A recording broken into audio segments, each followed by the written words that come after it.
Hey, long time no see. I haven't been around for a little while. I know I've been like super busy. I think actually I'm going to start with a new series today. I kind of feel led to abandon the last one that I was on. Not that it was bad. I'm just kind of feeling like I need to go in a different direction. So, the series that I want to start today is I'm going to call it my mistype series, where we're going to talk about am I this type or this type on the Enneagram and why that can be so confusing. And I'm just going to try to give you guys a couple of things to help differentiate between two types if you have two that you're kind of torn between. I'll probably do the most common mistypes.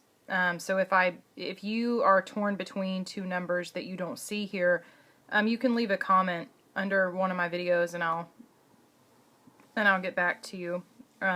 Anyways, excuse me. So today I wanted to do, am I Enneagram type 1 or Enneagram type 2? I have notes on mistypes that I keep. So I save them as files on my computer. So I have my notes on my computer, so we'll just kind of go back and forth between those. So hopefully this will be a little bit more structured than some of my other videos. So anyways, am I Enneagram type 1 or Enneagram type 2? So I want to say, first off, this one isn't, in terms of mistyping, this isn't like a really popular mistype, but it's not an altogether an easy difference to tell either. I've met 2s and I couldn't tell if they were 1s, or 1s and I couldn't tell if they were 2s, especially if it's a 1 with a 2 wing or a 2 with a 1 wing. That right there just makes it 8 types of crazy. Because they both, well, I'll get into that in a minute. That's a little bit later.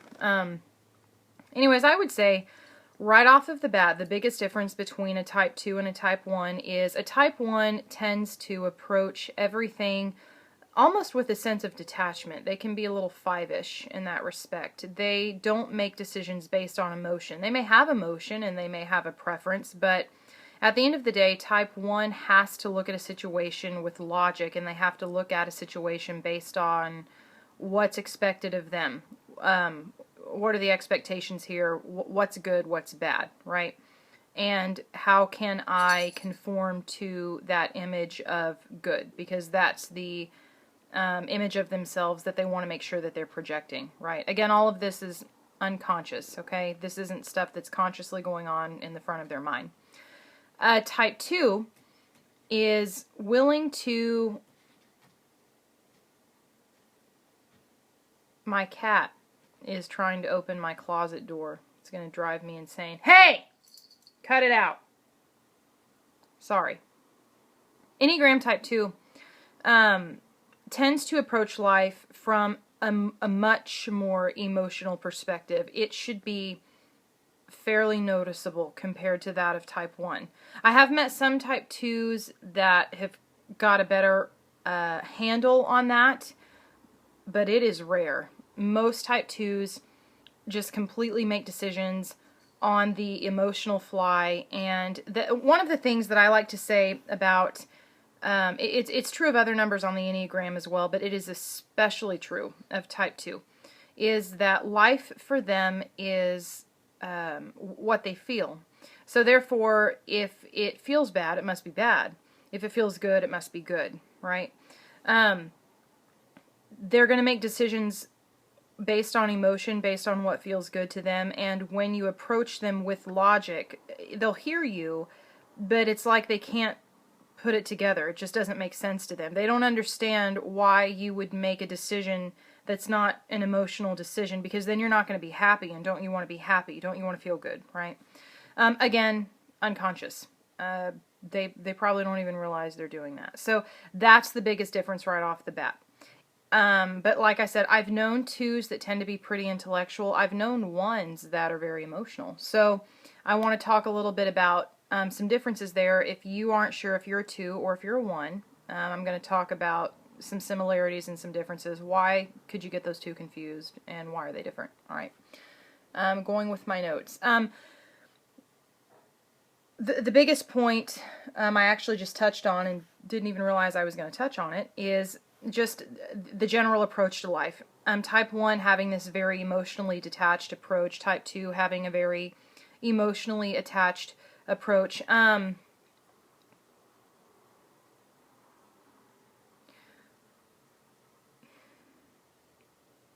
One of the reasons why you could get 1 and 2 confused is because they both tend to take things personally, but in a different way. And I want to try to think of a way to clarify that and still sound intelligent. When you criticize a 1 or a 2, actually, for that matter, they take it real personally. I mean, you've really kind of criticized them. You know what I mean? 1s don't tend to be nearly as bad about it as 2s are, but there is a tendency to take things personally. I think it's more obvious that 2s are taking it personally than it is with type 1, but they both do tend to take things personally. So if you are picking up on, whether it's in yourself or in someone else, if you're kind of picking up on this person tends to be really easily offended, 1s almost get real defensive. You know, they don't like it when you're picking on them, when you're pointing out something that's wrong in them, and even if that's not your intention and it's not what you're doing, again, they tend to take things very personally. They're incredibly sensitive to criticisms. I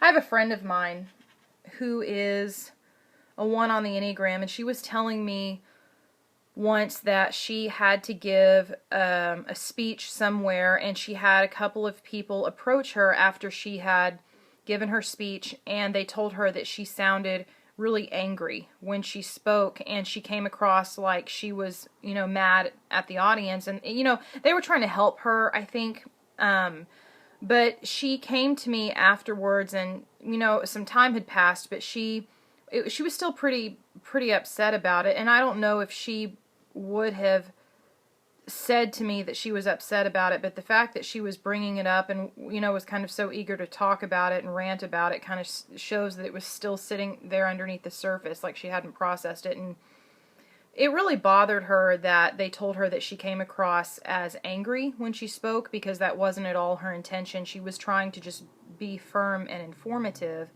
and I guess to the people that commented to her, she came across as angry, and so that was something that she took very seriously, because she's a 1 and she's sensitive to that type of criticism. She's already probably feeling, as anyone would, very insecure about what she does. And, with 1s, it's not so much about, can I do this? It's about, can I meet the expectation that's being placed on me right now? Can I live up to what the standard of perfection is here? Can I do the right thing? Kind of a thing. And so I think that was probably a stressor for her, because it was, as if they were trying to tell her that she didn't meet that standard. She failed, in essence, is how I'm sure that it came across to her. So that's just an example of type 1 taking things personally. Criticisms really, really hit home with them, even though they won't be very direct in well, actually, I got it the other way around. 1s tend to be a little bit more direct. They're going to be the ones that may challenge you if you say, you did this wrong, you did this wrong. 2s won't do that. 2s will take the criticisms that you have of them and internalize them and apologize profusely. They may try to make it up to you. They ruminate on that stuff for a long time. It's hard for them to let that go. Men and women that I've known that are 2s will come to me with things that someone said to them. Some of them were intended to be personal, some weren't, and they'll come to me and I mean, they're like holding on to it. They need somebody to talk them through it, because they need to process it, because they cannot let it go that someone didn't like them or whatever. So that's an example. They're similar in the fact that they both do tend to take things personally, perhaps without even knowing it. I don't think a 1 would realize that they take things personally. I think if you're a 1 and I said that you take things personally, you would instinctually disagree with me right off the bat. You'd be wrong, but you would disagree with me. 2s, on the other hand, I think they know that they take things personally. Because when you take something personally, it registers as pain. That's a hurt. 2s are first and foremost emotionally aware. That's their most well-developed function. So they're going to be a little bit more plugged into with what's going on in the emotional world than a 1 would be, right? That's just one example. 1s are much more independent than 2s. So they're both dependent they're both in the dependent stance, right? They're both dependent type numbers along with type 6. I'm not going to talk about type 6 today, but I do want to compare what dependence looks like in 1 and 2. I actually may give you 6 just to... No. I'll give you 1 and 2. They'll be fine. Anyways, they're both dependent. So what that means is that they're both looking for something outside of themselves to orient around. In other words, I cannot generate from within myself what I need for guidance. Therefore, I need to look outside of myself to someone else, to something else, to give me a sense of guidance. Something for me to measure myself against so I can know whether or not I'm okay. That's, in essence, that's how I would describe the dependent stance. For type 1, they are dependent upon the standards for right and wrong. The law may be another way to say it. Expectations of other people may be another way to say it. 2s are not dependent on those things. 2s are dependent on people. Do people like me? What do people say about me? Do they want me around? Do they share all of their secrets with me? How much of their life am I going to be allowed to experience? It's important for them to know that people are willing to be intimate with them in that way. 1s aren't interested in earning your affection. They just want you to think of them as being upright, trustworthy, honest people. Does that make sense? You don't have to be their best friend, but by God, you better say something good about them if they put you on a resume as a personal reference, right? 2s really don't care if if they could use you for a reference or not. They really don't. 2s just want you to like them. They want you to give them attention. They want you to validate them. They want to know that you need them. They want to know that you want them. They want to know that their presence in your life matters, right? So those are some differences. They both do orient outside of themselves, but they're orienting towards very, very different things. If you're considering whether or not you're a 1 or a 2, or if you're trying to assess someone else, a good question to ask would be, am I or does this person, are they orienting around what's expected because they want to seem like they're kind of the upstanding person? Or are they orienting around what someone wants, whether or not it makes sense? If you came to a 1 and you said, I need X, Y, and Z, and this is what I would like you to do, and that would really mean a lot to me if you did that, you would just, I would love you forever.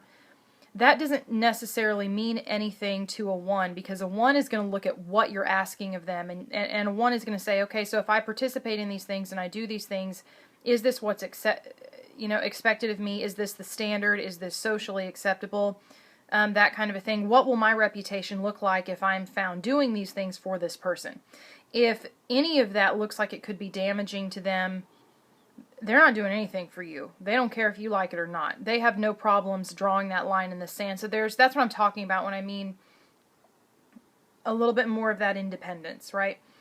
Type 2, on the other hand, they have no problems breaking a rule, taking a shortcut if it just means that you'll like them, if it just means that they'll make you happy, if it just means that, maybe the next time then that you need help with something, you'll remember that they were willing to do this for you, and you'll come back to them and ask them for help again. You see what I'm saying? They're trying to create it's a form of manipulation, but what they're trying to do is get you to need them because they need to be needed, right? So those are just some differences to consider there. Their talk style is really different as well. This is actually another big indicator to help you tell the difference if you can't tell the difference. A 1 talks and relates to the world in terms of what they see that's wrong in the world. A conversation with a type 1 will talk about, well, it'll probably include phrases and topics and perspectives such as, well, let me tell you who we need to vote for. This is the president we should vote for, and this is why. Blah, blah, blah, blah, blah. If we vote for this other president, then blah, blah, blah, blah, blah is going to happen. You know, only an idiot would vote for that president. Look at that person and how they're driving, and that cop just completely let him blow through that red light. That's not fair. That makes me really mad. Every person should be punished for that, or they shouldn't punish anybody. You know, that kind of a thing. They're going to be talking about injustices. This is what should be done. This is what shouldn't be done. This is what they know.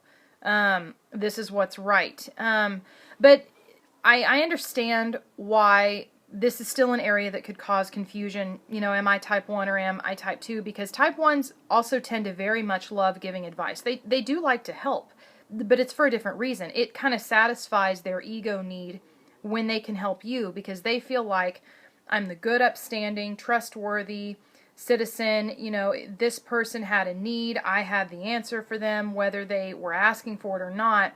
It's responsible for me to share this with them.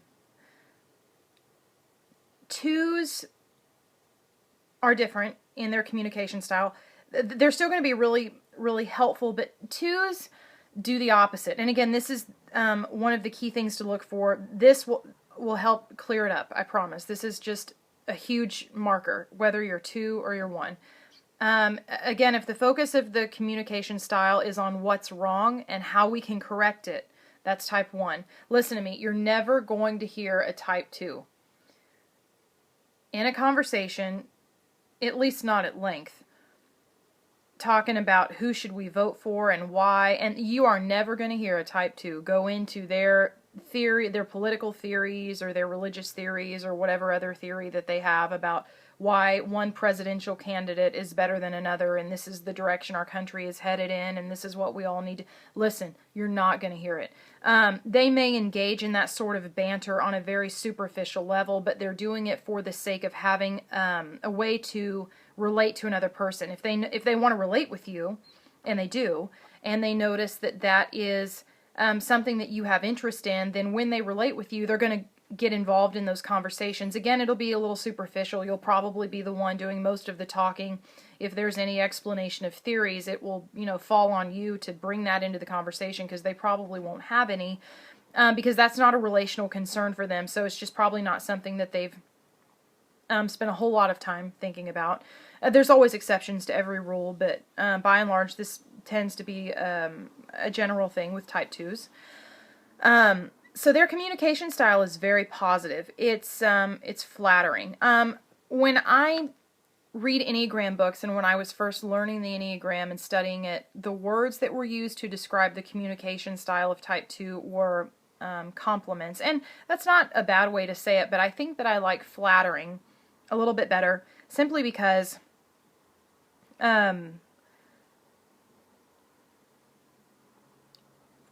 compliments and flattery are two different things, right? Do you guys get that? Can you see the difference? A compliment is, really it's a form of encouragement. It's, verbally acknowledging something about someone else that you really like for the sake of building them up. Do you guys understand that flattery is a compliment and an encouragement to someone else, but it's for the sake of building you up, right? So twos like to flatter, because if they can make you feel really, really good, again, what they're hoping is happening is that they are creating like an emotional need, like this little bridge between the two of you, where you need to feel good emotionally, this person is really, really nice to me. They're always telling me how awesome I am, so let me go and be friends with this person so that I can constantly hear how awesome I am. It's a very superficial type of relationship, and it's something that you tend to find. You can find it in average level 2s, but the unhealthier that a 2 gets, the more that you're going to see that, because they start settling for that superficial relationship instead of getting their identity from God, which is where it should have come in the first place, because that's the that's where that satisfaction of ego comes from, so to speak. That might not even be the best language for it, but anyways. So those are 2 big differences. If the communication style is what's wrong and how do we fix it, it's 1. If the communication style is positivity, optimism, flattery, compliments, if that's what you want to say, encouragements, that's type 2. 2s, another thing to look for is, when I say optimism and positivity, they're always looking on the bright side. No, they've got a downside to it is that they tend to excuse behaviors that they shouldn't excuse because they're scared of having to lose relationships. So, with a type 2, positivity can kind of sound like, well, I know that they shouldn't have, called me those names, but they were just tired. That's all it was. He normally doesn't talk that way to me, so I'm just going to forget about it. I'm sure he won't do it again. And so this becomes a pattern, and it's called, with type 7 and type 9, they're in a group on the Enneagram. If I'm not mistaken, I think it's called the Positive Outlook Group, the Optimism Group, whatever you want to call it, it doesn't matter. They both sell the same idea. And what that means is when they are confronted with something that they can't control, that upsets them, their method for handling that is to reframe it so that it's really not that bad. 7s and 9s do it a little bit differently than type 2, but type 2, what they do is they make excuses. And for type 2, what it looks like is when I am relationally wounded, because that would be the concern for them, not necessarily the concern for 7 or 9, or at least not the dominant concern. But for type 2, that is the dominant concern. I've been relationally wounded, I've been rejected, I've been abandoned, I've been forgotten, I haven't been included, I'm not wanted, that kind of a thing. There's going to be an excuse. Well, they were tired. Well, they were hungry. Well, I'm sure they just forgot. They've been really, really busy. And these excuses culminate again and again and again and again and again. And then what you end up having is a 2 that turns around and looks at their life and doesn't understand why they feel so dissatisfied and displeased in their relationships with other people, because everything on the surface seems really, really great. Well, because you've been excusing things that aren't really, really great because you couldn't go to that place and deal with the fact that maybe you felt rejected. You see what I'm saying? So that's what I mean when I'm talking about just the positivity, the optimism. Things just get brushed off. Emotional slights, relational slights, they get brushed off. It's like, oh, well, that wasn't a big deal. It's okay. That doesn't bother me. Well, it did, but anyways, I'm going on a tangent now, but that's just another example. Again, that is, I call them identifiers. That is one of the identifiers. If nothing else in this video helps you, that right there should help. Identifying between type 1 and type 2 is communication style, because 1 is very, very negative, very cynical. I don't know if cynical is the right word. Negative, yes, for sure. And 1 is almost very positive, kind of naive in a way. Anyways, I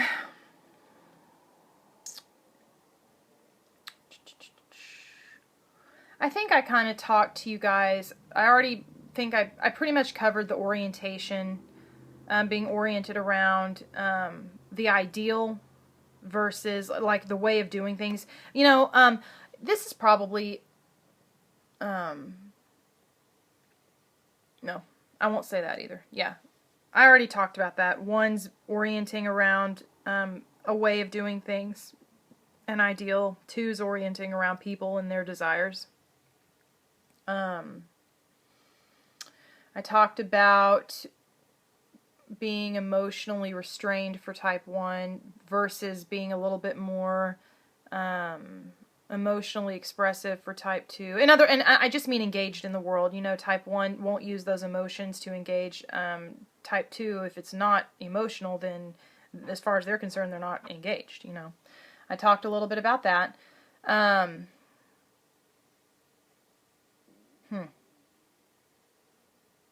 looking at my notes and I'm just thinking about this next point. I think I pretty much covered it. I'm not sure if there's anything else really that I want to add.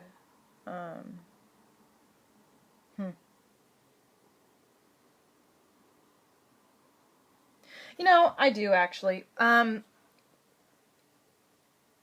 In their assessment of people, and this kind of ties back into that communication style of ones tending to have a more negative, it comes across as negativity, even though I think that ones would tell you, and I can see why this is true, it's really not negativity. They just want things to be the best that they can be. They want everything to be at that standard of perfection, and they very much like being instruments to instigate that perfection. So I think that for the rest of us, myself included, it can come off sometimes as a negative or a pessimistic attitude. And I'm not saying that it isn't, because I'm sure that there are times when it kind of deteriorates into that, but it's not their intention. Do you understand that you can't make something better until you know what's wrong? So they're really good at seeing what's wrong. And so they're all the time pointing out, well, this is wrong, well, this is wrong, and this is wrong. And I don't think that they're trying to be negative people, and I don't think that they're trying to criticize. I think that they just want it to be better, and they want to be kind of the person that instigates that, if that makes sense. So I certainly don't want you to walk away from here hearing me say that type 1 individuals are negative people. Again, they could deteriorate into that unquestionably, but I don't think that that's at the heart of what they want and who they are. I know that it's not. So, but one of the things that I want you to keep in mind just with that typical approach, with that typical communication style and that way of seeing is when we ask a type 1 to assess a person, they're going to assess a person with logic and detachment, like they would with anything else. So, I could ask a type 1 what they think of me. Or, I could ask them what they think about how I make my videos. They'll have a list of things that they like, but they will definitely have a list of things that they think that I can improve on. They will. They have to. I don't even know if they would feel comfortable trusting something that they couldn't find a flaw in, because I think in their mind it's like, that's perfect, I don't know if perfect's actually attainable, but we're going to try and get there. You know what I mean? Like, it's almost kind of something maybe they couldn't even trust in. But with a 2, if I asked a 2 to assess, like the videos that I do here, I don't think that they're going to tell me anything negative at all. I think that they would, give me a really nice thing they'd find. Even if there were things that they didn't like, I don't think they'd bring them up. They're just going to find all the things about me or about the videos or whatever else that they really, really liked, and they're just going to give me this culmination of why the videos are awesome and I should keep doing it. Very encouraging kind of a thing, flattery, so to speak, without even realizing that they're doing it. So just think also in terms of people and their assessment of people. If you're trying to determine, am I type 1 or am I type 2? When you look at people, for type 1, it's like this. It would be, well, this is why they're awesome, X, Y, and Z, but this is why they still need some work, A, B, C, D, E, F, G, H, I, J, K, L, M, N, O, P. Does that make sense? You'll kind of start to give a little credit, because you want to be fair and you want to be nice, because that's the right thing to do, because otherwise you would seem negative and critical, and you can't be negative and critical, because then that would be bad, and you're not a bad person. So you definitely want to make sure that you acknowledge what they're doing good, but they're still definitely doing things wrong, and you know how they can improve, and this is how. So that's 1. Versus 2, if you're ever talking to a 2 and they're assessing somebody, it'll be, Oh, they're so awesome. I'm so happy that I got to meet them. Thank you for introducing me to them. You were right. They are so funny, and I bet that they will be just a great friend for me. We should all hang out again sometime. It would be like totally fun if we could hang out. I'll bet we have so much in common, and we don't even really know that we have anything in common. I should have gotten their phone number. Can you text me their phone number? Because I want to make sure I have their number saved in my phone. It's that kind of a thing. Does that make sense? So those are some other differences just in terms of relation to people. We're at pretty much 30 minutes, but I think I pretty much covered all of my points on here actually. So that's a little bit about how to tell if I am Enneagram Type 1 or Enneagram Type 2. If you need me to clarify anything or if you have other questions, you guys know as always, just put them in the comments box and then I'll get to them when I can. Okay? Thank you.